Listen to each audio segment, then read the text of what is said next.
Newsflash, failure is a part of success.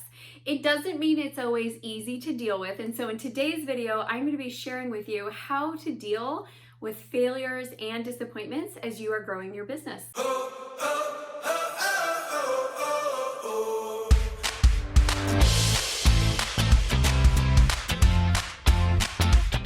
Hey, I'm Amy Walker, client acquisition specialist, speaker, and author, and I'm excited that you're here on my channel. So if you are here for the first time, please make sure that you subscribe and then hit that bell notification because we want you to know when we release new content, which is on Wednesdays, Fridays, and Sundays. So if you've been on the channel for a while and you're wondering why am I not doing daily content Monday through Friday like we've been doing, here's the reason. I'm starting a podcast.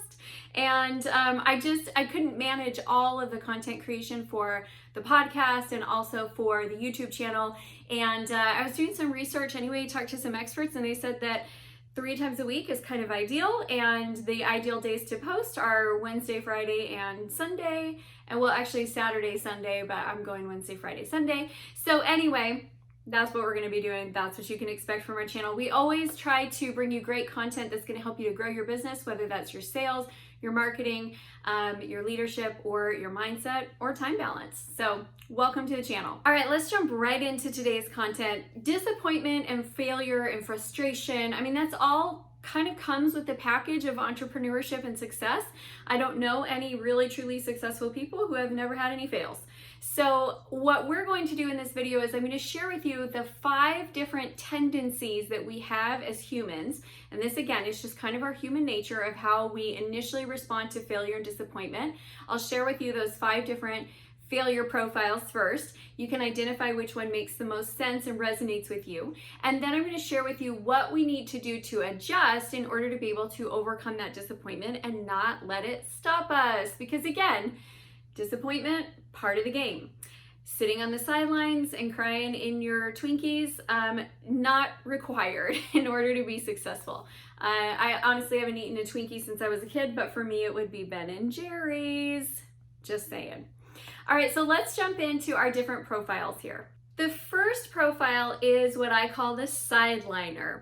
So here's how the sideliner handles disappointment. They're in the game, they're running, they're playing, they're doing what they can do, they're working hard, they're going after their dreams, and they hit the disappointment and they get hurt in the process, and so they sit down on the sidelines and they tell themselves that they're just regrouping, they're recuperating, they're figuring things out, but what happens is they become overly analytical in their mind, like they're trying to figure out mentally all of the steps that they can take to never experience failure again, and they waste a lot of time sitting on the sides. While they're sitting on the sides, they're watching other people run past and do the things that they want to be doing, and other people are achieving their dreams, and they're just sitting and waiting and preparing, and it's not a great way to produce results, obviously. So if that's what you do, that when you hit a disappointment or a frustration or failure, you get really in your head, you get overly analytical, you may be a sideliner. Category number 2 is the loser's limp. So the loser's limp is probably my least favorite one. I have a very low patience for this. I also have a child who is so overly dramatic that he does this all the time. So I'm learning patience in life, but the loser's limp is where same thing, we all, we're in the game, we're going after it, we're excited, there's momentum, and then all of a sudden we hit the obstacle, we experience the failure, the disappointment, the frustration. And the loser's limp stays in the game, but they limp around like telling everyone their sad stories of, when everything was great until the economy crashed, or because of the quarantine, I lost all my clients, and they tell their story over and over and over again. What happens to the person with the loser's limp is that they trade sympathy for success. Like, people will either pay you in money or in sympathy, but they're not going to pay you in both, because what happens is your story that you keep telling is very disempowering. And so the people who are successful in business and the ones that you want to attract, they are not like, they'll feel bad for you, but they're not going to invest with you. They're not going to do business with you, because all that story does is elicit some sympathy and, to be honest, a little bit of red flags, like, ooh, they still are in their stuff, and I don't know if I want to get mixed up with that. Now, the thing that will happen as well, the other, I don't know, I guess, side effect is that you'll continue to attract people in, because we're all attracting people, but they're not the people that you want. They're also in victim mode. They're also still struggling with their wounds, and they really want to commiserate together rather than do something powerful together. And so if you, and I know this one's a little bit of a hard pill to swallow, but I want you to really ask yourself and be honest with yourself. When you experience a failure, how many people do you tell about it? How often do you talk about it? How long does that story stay with you?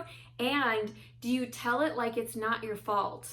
Like it was all the outside circumstances and you just happened to be in the wrong place at the wrong time? Because all of those are characteristics of the loser's limp. And I promise you, if that's where you've been, it's not helping you, but that's okay, because stay until the end. We're gonna show you how to pull out of it. All right, category number 3, the game changer. These are the people who are consistently starting new business ventures, new careers, new jobs. They get in there, they go for it, they experience disappointment, they go, this isn't for me, I need a new game. And they're constantly looking for the game that is free from frustration, that's free from failure, that's free from mean people, that's free from overwhelm. And guys, it just doesn't really exist. All of that comes no matter what game you're playing in. And to use a sports analogy, people get injured running, they get injured swimming. You know, they get, not the way I swim, but other people do. They can get injured in football, they can get injured in hockey and basketball and tennis. Like, there's no game that you're really gonna compete on a high level that's free of risk. And so the game changer, they sacrifice success for that feeling of not having obstacles in their path, because they stay long enough, and they usually will have kind of a quick ride to success, like a quick wave, because a lot of times game changers are fast start people as well. But then as soon as it starts to get hard, they're out doing something else. This is why when I'm hiring a salesperson, I do not interview the people who have had a new job every 9 to 12 months. I just won't interview them. I get what they're doing. They're game changers. They get in, they ride the initial wave, it gets hard, they get out. So watch for that in yourself. Like, are you the serial entrepreneur who is starting businesses not because I've made one successful, so now I'm starting another, but you're starting new businesses every time you just came off of a failure in another one? It's a really good indicator. Okay, so I said that the loser's limp was my least favorite. I'm gonna retract that. I think my least favorite is actually the next one. So number 4 is the spectator. Number 4 has the dream, they have the desire, they plan it out in their head, they talk about doing it, they go to the conferences, they get fired up, they read the books, they take the courses, they never start the business because they're afraid of failure. They're afraid that, what if I try and I don't succeed? And so they just sit there and they watch everybody else live the life that they want to be living. I think actually that one's probably the most frustrating for me, because there's so much potential and I just love seeing people reach their full potential. The other thing that I find to be really frustrating about it is that in their mind, they think that they're gonna get there if they just hang out on the sidelines long enough, and if they just watch everybody else long enough, it's gonna magically come together. And I'll just tell you, there's no shortcut to success. There really isn't. You have to pay your dues, and your dues are learning, making mistakes, trying something that doesn't work, and asking yourself the question, how can I do that better this next time? What could I do to actually make that work and make that be successful? That's where the real growth happens. And so if you have been a spectator for too long, I really encourage you to just jump in and get started. Okay, category number 5 is me. And I do not want to make it sound like this is more positive than the others. It is equally as detrimental. So number 5 is the pretender. So we are the ones who get in and we fail at, like, we fall down and we're like, I didn't fall. What are you talking about? I don't know what you're talking about. I did not fall down. I am not hurt. I'm going to keep playing this game. And what happens is we jump in, we experience the fail, and we try not to look at it because we're worried that if we look at it, we're going to get inside of our heads and it's going to slow us down and it's going to be too hard. And we disconnect from our emotions around failure. So what happens is we are playing injured. And if any of you have ever watched pro sports, you know that playing injured is a bad thing. You never play your best when you're injured. So for the pretenders, my advice to you is it is worth going through this process of actually processing the disappointment so that you can move forward at your full strength and at your full capacity. All right.